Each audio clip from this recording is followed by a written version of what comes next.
Welcome back. We're excited to start our second day. I'm Brendan Lee. I'm the Vice President for TAMEST, and I'm very delighted to be here. I'm the Chair of Genetics at Baylor College of Medicine, but I think more importantly, I am really the beneficiary and I think the product of the vision of Senator Hutchinson in terms of TAMEST. I was lucky enough to be a protege, an O'Donnell awardee, Academy member, and now I have the great honor of leading this organization after the superb job that David has done. And especially important to me, and it's very warm for me because Tom Caskey, who was of course the first president, was also the founder of the department that I now lead. So I am literally a baby of TAMEST, and that's appropriate as I'm a pediatrician. But let's get started. We have a great program today, focused on the National Science Foundation. The session features the leaders of the National Science Foundation and the National Science Board. And the title is Priorities for Impacting Health and Innovation. Dr. Heather Wilson, the president of the University of Texas at El Paso and a member of the National Science Board, was the originally scheduled moderator of this session, but unfortunately she's unable to join us today, and she sends her regrets. We're lucky that the session will now be moderated by Dr. Roderic Pettigrew, who is the Robert Welsh Professor, CEO of NHealth, Texas A&M University, and the inaugural Dean, School of Engineering, Texas A&M University, in collaboration with Houston Methodist. And Dr. Pettigrew is a member of the National Academy of Medicine and Engineering, and he's also a fellow member on the board. He was the 2020 recipient of the Vannevar Bush Award from the National Science Board. And Dr. Pettigrew.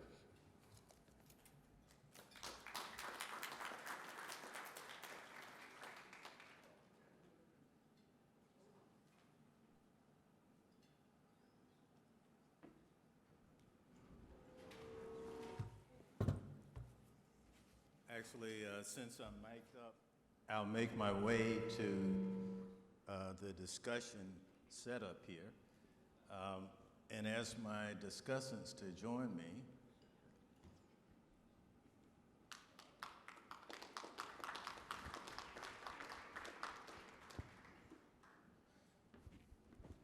Thank you, sir. Drs. Panchanathan and Dr. Reed. You want the middle? No, I'll sit here. Okay. Okay, so thank you, Brandon, and good morning, TAMEST. We are indeed delighted and privileged to have the senior-most leadership from the NSF here, to have what promises to be an engaging and informative discussion about the NSF priorities for impacting health and innovation. As Brandon mentioned, we do have, as our discussants here, to my immediate left and in the center here is Dr. Daniel Reed, who is chair of the National Science Board. And for those of you who are not familiar with the National Science Board, this is actually the governing board of the National Science Foundation, and is a body that is comprised of distinguished scientists from around the country who are appointed to be advisors to the White House and Congress on STEM education, on science, and on engineering. And to my far left and your far right is Dr. Sethuraman Panchanathan, who is director of the National Science Foundation, and if I'm correct, Punch, Yep. which is what everybody calls him. He is actually the 15th director of NSF.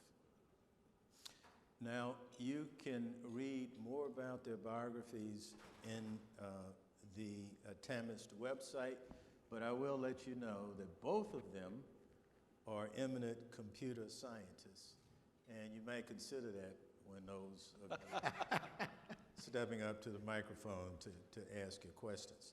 So Brendan has asked me to be a strict timekeeper, and we are beginning this fairly deliberately, but in about 20 minutes or so, I will end my series of questions and discussions with our guest and give the audience an opportunity to come to the microphone and pose questions to them. This conversation will explore how the priorities, the vision, and their perceived future of the National Science Foundation could lead to better outcomes in health and well-being. And for those of us who are involved in medicine, we know that that is the end goal of medicine is, in fact, health. The National Science Foundation priorities include delivering research benefits, building on inclusive and diverse STEM communities, and expanding the geography of innovation, and we'll explore each of those topics. So I'm going to begin with my first question, and I'll start with you, Dan. And Panch, you'll have an opportunity to contribute to this question as well. And this question actually comes in two parts. I'm going to ask it in both of those parts, and you can respond as you see fit. But it focuses on the 2020 NSB issued Vision 2030 report. This report outlined what is needed for the nation to keep us in the science and technology arena and ecospace at the forefront of the world, and to continue to have us to be leaders in innovation, specifically in the coming decade. Now, this was issued in 2020. That was obviously before the pandemic. And in the pandemic, we learned a number of lessons, not only about the science of how to develop a vaccine that was explored in considerable detail yesterday, but we also learned lessons about strategy and approaches and how to tackle big goals. So one might then ask, has this informed a reimagined version of the report that was issued in 2020, looking at this decade, and we're now 2 years into this decade? So first part of the question is, tell us about this report, the key elements in the report. The second part of the question is, how do we apply these broad strategic lessons that we've learned from dealing with the pandemic, and how does that inform and modify the report? So, Dan? Well, let me start with a little bit of explanation about the Vision 2030, and Panch may want to add to that as well. There were a broad-based set of listening sessions that were held across the country to gather input from folks just like you about what should be priorities. And from that, some broad themes emerged that were then codified in the draft reports and ultimately in the final report. Among those were things like doubling down on STEM workforce issues, in particular how we increase the diversity but also the absolute numbers of the domestic STEM workforce. That actually comes back in the near-term part two of the question. The importance of world-class leading infrastructure. Sir Humphrey Davy years ago said that advantage accrues to those who have better tools. And so the infrastructure for research really matters. A lot of talk about disciplinary excellence, but also interdisciplinary collaboration, both at the grassroots level, but at the interagency level, at the federal level. How do we build better partnerships? Some aspects about internationalization and international partnerships as well, which I know is in some circles a fraught concept, but something we believe is really critical, but science is a global enterprise. So those were a few high-level themes.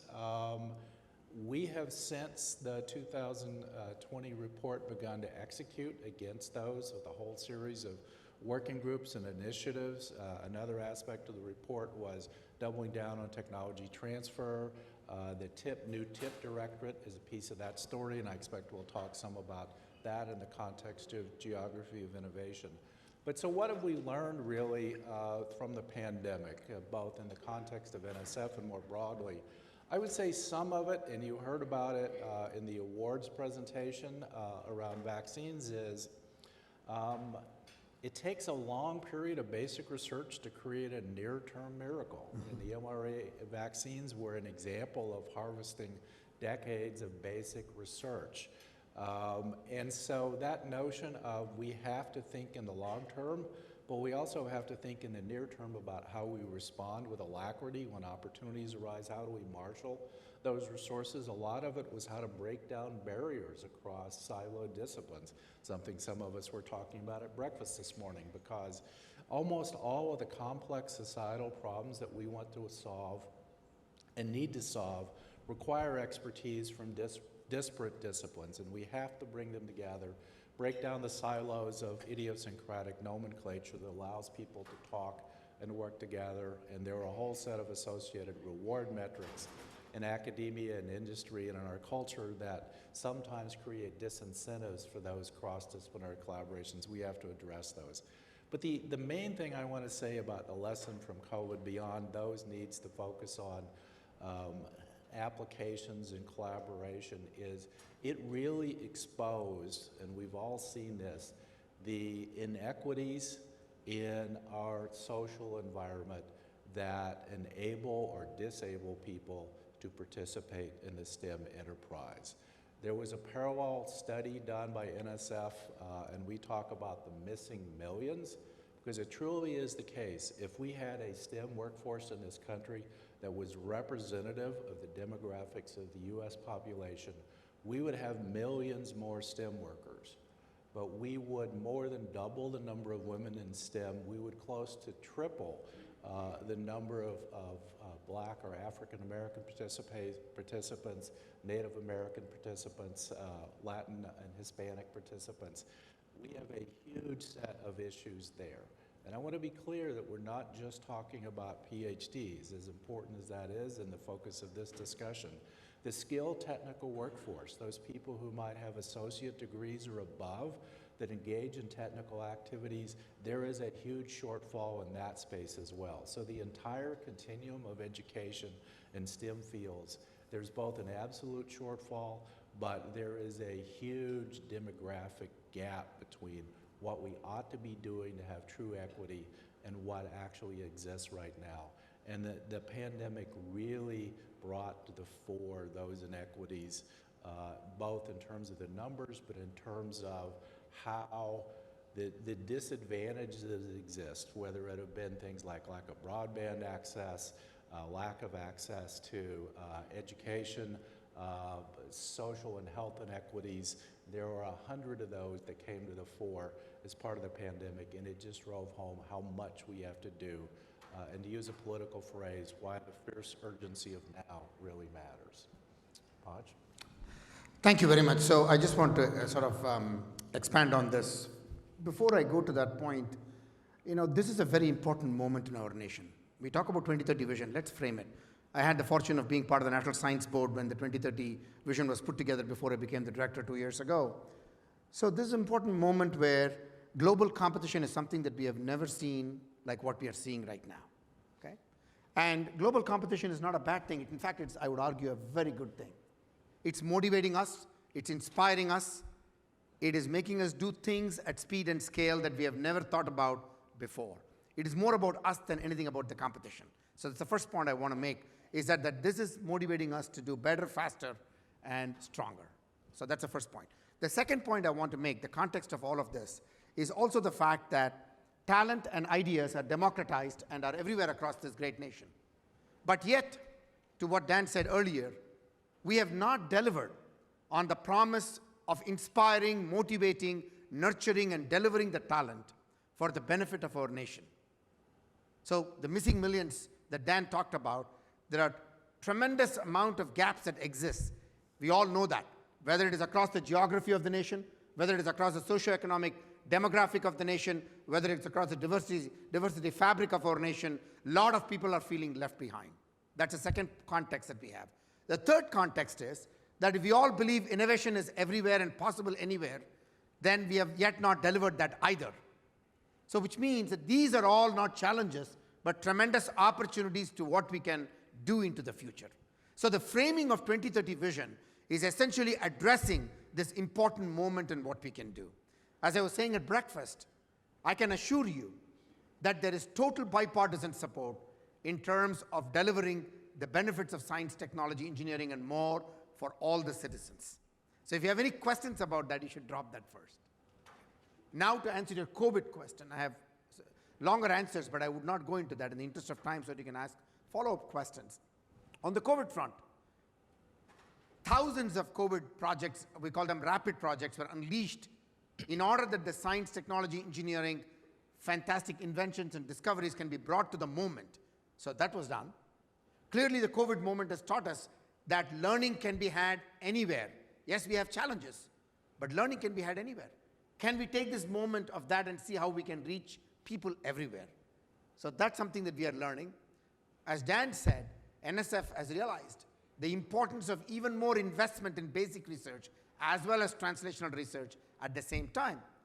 The PCR test would not have happened unless the NSF's investment of 1960s in what? A bacteria in Yellowstone National Park research study. People would have thought this is crazy as an investment. The PCR test today was made possible because of that. NSF's investment in Jennifer Doudna, right from her early point in her career, led to the CRISPR, again, another tool and technology that made possible vaccines as well as testing. I can go on, and advanced manufacturing with 3D printing would not have been possible unless NSF invested in 1970s in advanced manufacturing. So there are many, many examples. In the interest of time, I'll stop here, Rod, and so you may further explore and get answers to what you want. Okay, so Dr. Reed and Dr. Panchanathan have outlined several key themes that we could discuss for quite some time.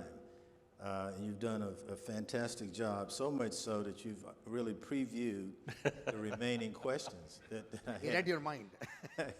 that I have here. But this gives me an opportunity to spring right into them. So Dan talked about the advantage of developing tools, and that speaks to technology, which is a part of TAMEST. The importance of interdisciplinary pursuits and collaboration, breaking down silos, also speaks to the elements in TAMEST. Medicine, engineering, and science. You talked about near-term and long-term and broader participation. And then most importantly, or equally importantly, the missing talent that we have here and the importance of leveraging that talent. The fact that we get opportunities everywhere throughout all of Texas and in fact all of the nation. And we'll get a chance to go into those.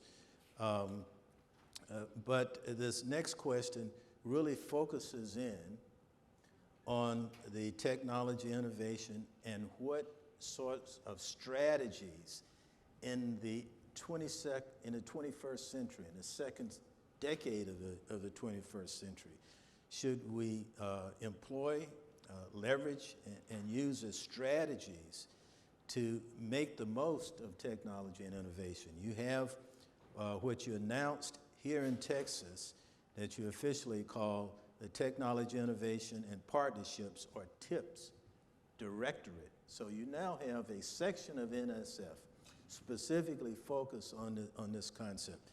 Tell us about how this is going to work, Panch. So, we talked about framing it from back to the 2030 and the previous comments. It's very clear that delivering benefits to the nation is an important point. Delivering talent at scale is an important point. Inspiring innovation everywhere is an important point. So when I came to NSF 2 years ago, I said we need to do this in a much more explicit way. Let's be very clear. NSF has been doing a lot of this. Maybe the stories have not been told as well. 2 graduate students from Larry Page and Sergey Brin came to NSF and wrote a proposal for digital libraries. 4 years later, their annual report said they're founding a company called Google. And the rest is history. I can go on giving you thousands of examples. But we need to do it with intentionality and intensity. So we birthed this cross-cutting directorate called Technology, Innovation, and Partnerships, through which we can rapidly translate the technologies that is coming out of the fantastic technologies coming out of the Directorate explorations, whether it is computer science, engineering, biology, geology, whatever that might be, how do we translate rapidly, and how do we establish innovation centers everywhere in our nation through partnerships? And that's what the premise of the TIP Directorate was all about. This is the first new directorate in 31 years at NSF. Nothing wrong with that. But this is the moment, to the point that I made earlier, this is a moment that demands us to have this kind of an approach that clearly demonstrates rapidly the benefits to our nation, both through talent, ideas, and through innovation. So that's why the TIP Directorate was launched. There are essentially 5 components of that. How do we accelerate public-private partnerships? How do we ensure that we have a robust entrepreneurial mindset and entrepreneurial environments? How do we ensure that we have lab-to-market platforms at scale? How do we ensure that we have this concept of translational accelerators, hand in glove with the Department of Commerce, not having them as 2 different things, but working very closely? When the Commerce Secretary came into her position, the second week I reached out to her and I said, I had known her before. So Gina and I talked about how we can tie ourselves more tightly in terms of NSF to commerce. And finally, and the most important, I know you all want to hear more about that, is what we call the Regional Innovation Engine Program. I said if innovation has to be everywhere, it's got to be done in partnership, it's got to be bottom up, middle out, and not top down only. And how do we do that with this Regional Innovation Engines Program? Ideas are everywhere. So those are the 5 components of the Technology Innovation Partnerships Directorate. And I hope Okay, so this new directorate is a great concrete example of being responsive to what you call this need to respond to global competition. Absolutely. And that the global competition is really an accelerant for this kind of new approaches and strategies to leveraging the talent and innovation and reaching out across the land to bring everybody into this participation. So this leads us then to the next question, which I'll pose to you, Dan, on missing millions. You've already talked about this. You talked about specifically the talent pool that is out there that we just have not tapped into. Right. Tell us about this, the missing millions concept, and how NSF is planning to respond to this. Let me bridge it to what Panch just said about the TIP Directorate. Look, let's think about the global ecosystem. For most of our, arguably all of our professional lifetimes, if you think about the global competition for research excellence, the U.S. has led the race by a large margin. If you want to think about it in terms of laps, many of our competitors weren't even on the same lap as we were. This is now a neck-and-neck global race. So the global leadership of the U.S. in STEM has dwindled. And it's not because we dropped the ball, it's because the rest of the country followed our recipe. They invested in talent, they invested in infrastructure, they built the same kind of world-class research universities we've had, and we're now in a global competition for talent. So the missing millions actually has 2 aspects. There is the domestic piece, but there's also the reality that we know that the U.S. for most of its history, certainly since the Second World War, has been a global magnet for talent. Some of you in this room are representatives of that. The best and brightest on the planet came to this country, and we have benefited enormously from that. We have to continue to encourage and build an ecosystem where that's true. But the other part is we cannot be solely dependent on international talent for our STEM enterprise. And the reality is, in many of our STEM disciplines, a majority of our graduate students and postdocs, they're international students. That's great on the one hand. It's worrisome on the other front that we do not have a culture where enough of our domestic students want to pursue the careers that we did. And the missing millions is involved with, on the one hand, the absolute numbers, but the social inequities we were talking about before. It's not just enough to get more people who look like me, but to get more people who look like these 2 and look like the women in the audience. We need a more diverse workforce. We need it because we need the absolute numbers. We need it because it's the right thing to do, but we need it because we will be more successful if we have a more diverse workforce. My life at Microsoft, I regularly said to my teams, we'll build better products, we'll sell more products if they're built by diverse teams who understand the differing needs of differing communities. That's true in healthcare and understanding differences in health needs across different communities. It's different in every discipline, but that missing millions, it starts at K-12. What are we doing that is turning kids off from science? There's an old line, and I'll stop blathering after this, that Carl Sagan said, you know, you go talk to kindergartners and they're just bubbling over with incredible ideas. Why do we have toes? Why is the grass green? Why is the world round? These are incredible questions. They're basic science questions. And yet you go talk to 12th graders and they're leaden and dull. And he said something horrible happened in the intervening 12 years. And it wasn't just puberty, right? So what are we doing that's discouraging people? We have to change that, but we have to think about what we're doing beyond K-12 as well. So it's not just a higher education issue, it's an ecosystem issue. We have to attack the whole problem, not just the near-term education issues. Because if you think about many of our students, if you're going to school and you're hungry and you're not sure where you're going to sleep, asking you to focus on education is a big ask. There are deep societal issues. We've got to work together on all of those issues if we're going to elevate our country, attract the talent that's going to make a difference. And the missing millions is about trying to take a 360 perspective to that problem. Okay, so very comprehensive answer. You know, I'll just punctuate the point you just made about diversity. We have to really appreciate that we stand to learn the most from those with whom we have the least in common. And that underscores the fundamental value of bringing in diverse perspectives, experiences, ideas, and concepts into this problem-solving arena so that we can be competitive across the globe. And as you've already pointed out, and we're challenged more than ever now to maintain that leadership position.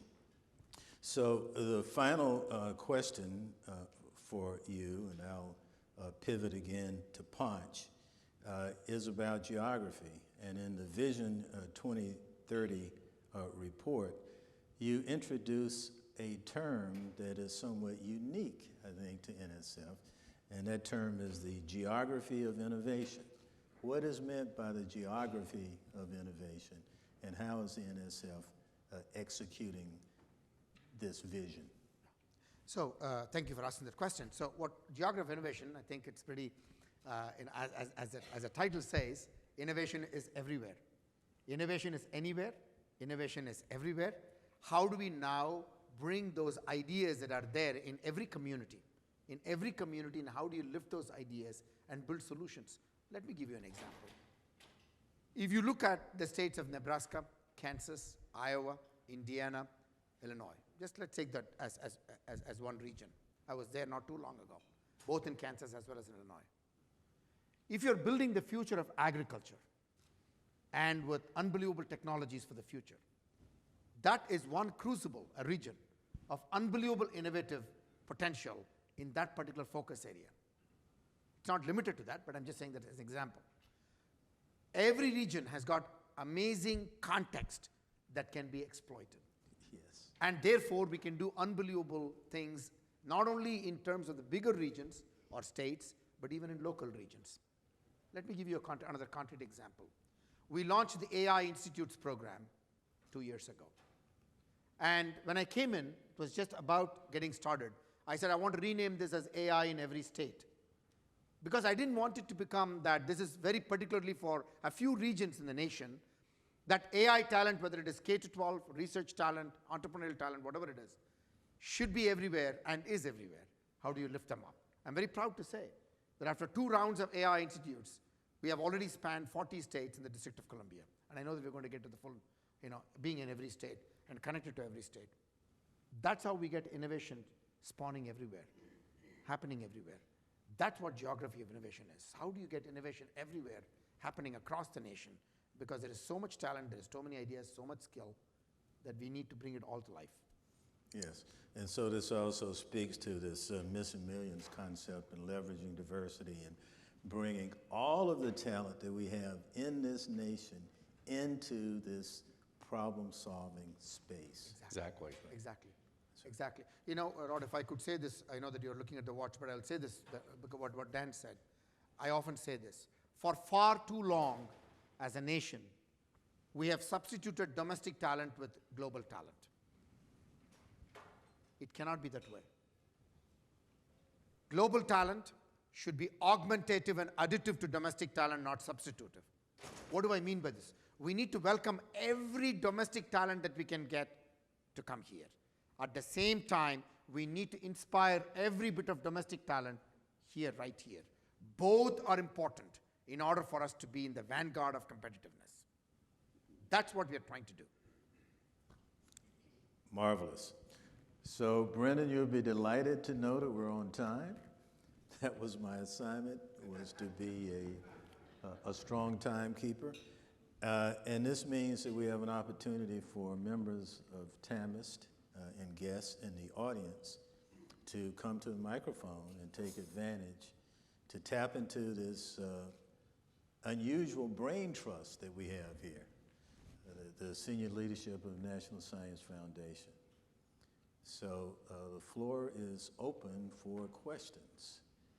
And Punch, Dan. several queuing up. Yeah, really nice thoughts this morning. I have a quick question, like being at a medical institute, and what I've Can you noticed. introduce yourself, please? I'm Nidhi. I'm at MD Anderson Cancer Center. Okay, great. I have a quick question about, medical institutions, where I think there has been a dearth of funding, because wherever we talk about NSF proposals, there is always this concept that you don't want to underscore it too much on disease, because if that's the case, that's not the current, thinking, or fits within the portfolio of NSF. And you mentioned that you want to have translational innovation, so I'm wondering, how we could also shift the focus to give medical institutions emphasis when you think about equity and funding across the board. Just your thoughts on that. NSF never said that innovation from medical institutions are not welcome. It's quite the contrary. Innovations anywhere from any institutions are welcome. We have topical areas at NSF, in fact, that spans health. We try not to duplicate NIH. What we try to do is hyper-partner with NIH. When I talked to Francis Collins, I told him we need to hyper-partner at the hip so that we can work together. We were just talking with Rod, and I were just having this conversation. NIBIB and engineering should be like the siblings that can never be separated, like conjoined twins maybe. So that's how it's got to be, and that's how the future is going to be. The regional innovation engines is not necessarily restricted to any particular theme. It includes all the clinical, medical, whatever theme, health themes that make sense for us to advance rapidly. So it's not limited. Dan, if you have anything to add? No, I just agree. And and there were different domains where different agencies lead. So for example, NSF and the Department of Energy historically have provided the lion's share of the national computing capabilities that supports biomedical research. So there are lots of explicit and implicit partnerships, but I just echo what Panch said. Good ideas, smart people are always in short supply, and we need to support and fund those wherever we can find them. Thank you. Ponch, Dan, welcome to San Antonio. It's good to see you. I'm looking ahead over the horizon as the president at UTSA. I'm Taylor Amy. It's good to see everybody here. Lots to be happy about here in San Antonio about where we're going as a community. But it strikes me that NSF, like all the 17 science agencies of the US government and universities, are facing a common challenge. Our value proposition as a higher ed institution, as a discovery enterprise, is being questioned, and that level of questioning has gone up over time and doesn't appear to be diminishing in any way.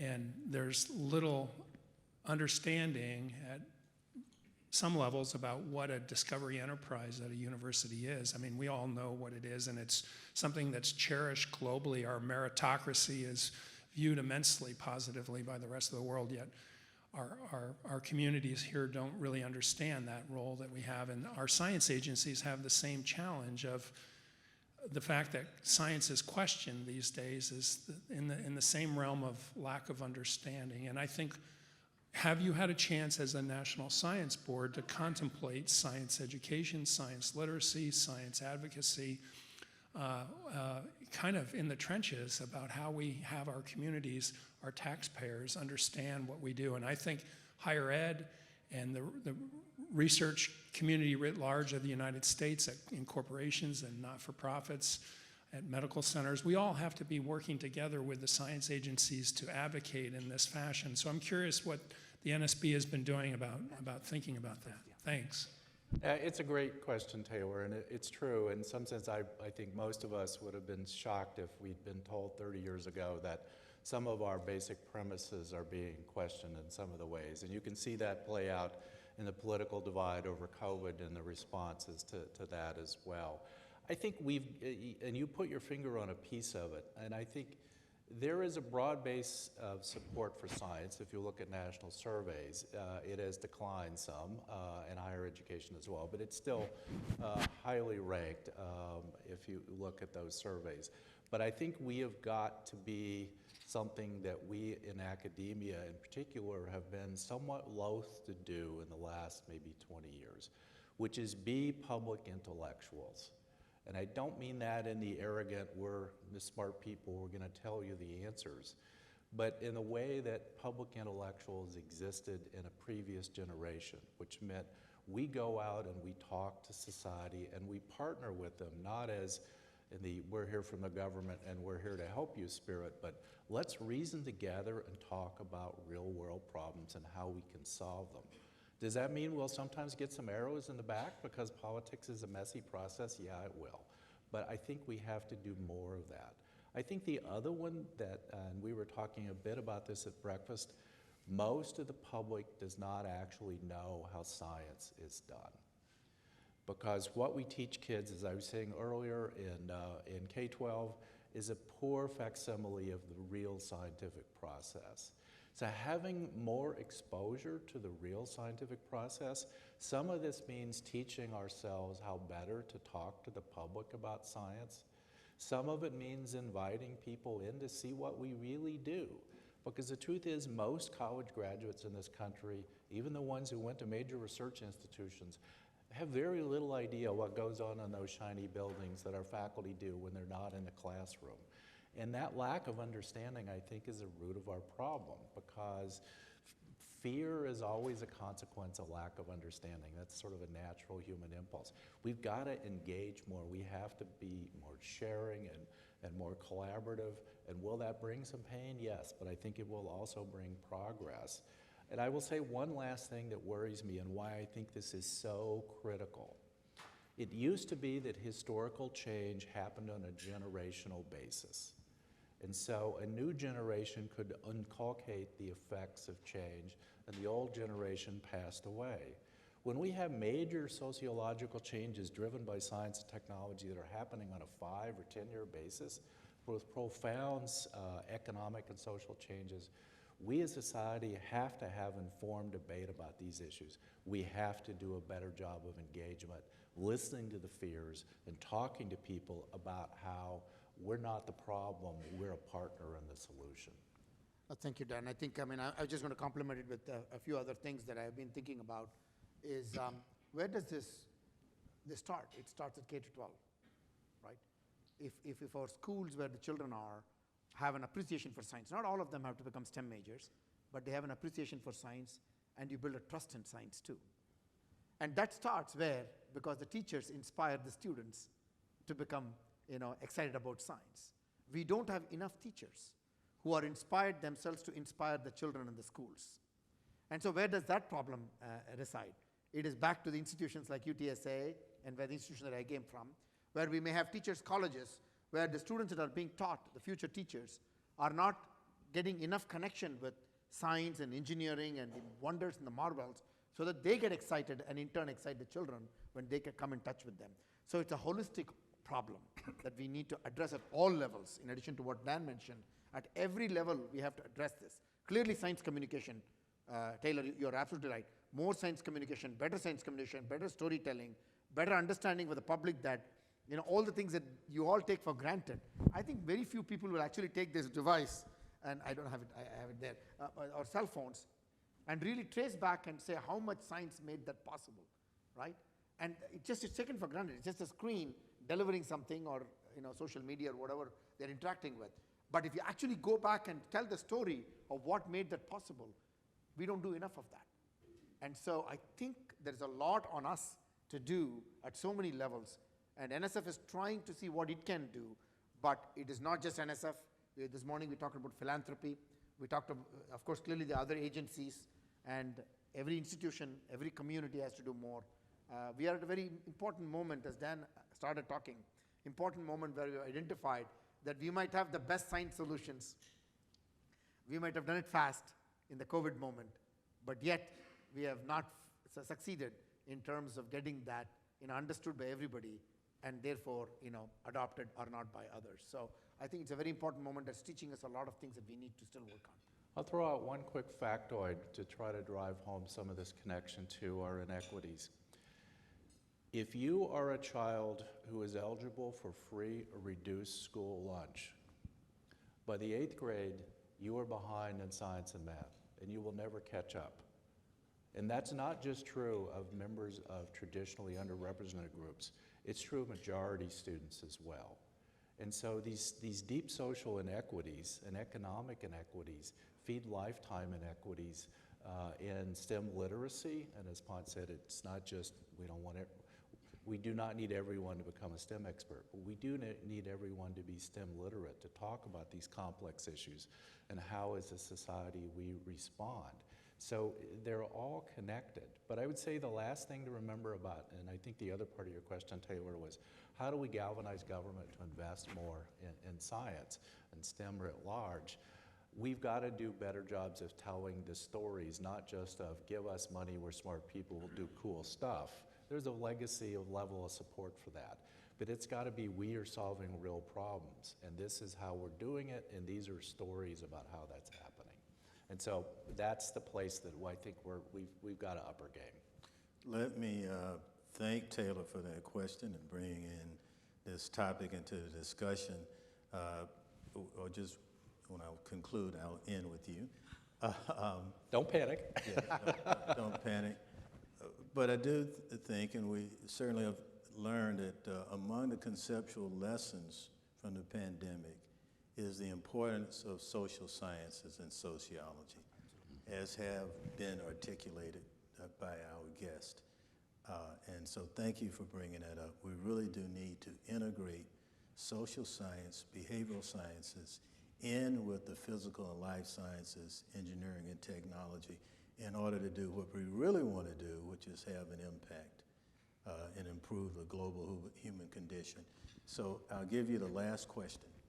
So my question is, as a scientist, I've participated in going, and my colleagues have done this as well, I'm sure, going to, a high school.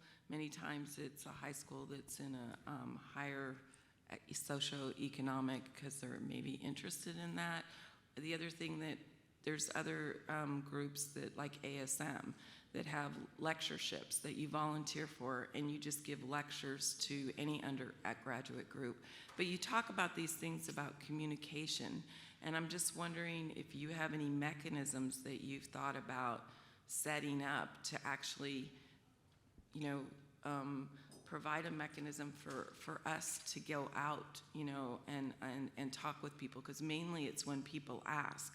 But, if NSF, basically had different zones of scientists that were available to high schools, or, we used to do experiments with kindergartners, when my kid was in kindergarten, and, things like that. But I think that you may have, you talk about regions, you may actually have mechanisms and people that want to help with these things, but maybe there's just not something that's organized. So maybe that might be something that's more solid that you could, I don't know if you already do this, but I'm just saying, I'm hearing a lot of, we should do this, we should do, but I know about ASM lectures, and I know high schools sometimes ask me to give a lecture, or some of my colleagues, but I think that if there was a voice at your level you know, that to tell teachers these people are available in your community. There's scientists there. I don't know. That's it. All right, thank you for the question. 30-second response. Well, there are programs. We have to certainly increase access. I'll leave you with one other thought. You know, you are thought leaders in Texas. Think about how you might reshape promotion and tenure rules in your institutions to reward doing that, to reward technology transfer, to reward interdisciplinary research and scholarship. We are part of the solution, but we're also part of the problem. We have to think about how we adapt to a changing world, because in the end, all of our goal, whether we're physicians, scientists, or engineers, is to make a difference in the world. That's the legacy we all want to leave. So how do we create an environment where that is easier to accomplish? All No, I right, appreciate thank you. And I'm going to have to end this interesting discussion here. This could go on. But we indeed want to thank Dr. Sethuraman Panchanathan, Director of NSF, and Dr. Daniel Reed, the Chair of the National Science Board. Intriguing and informative and inspiring discussion. Thank you. Thank you all.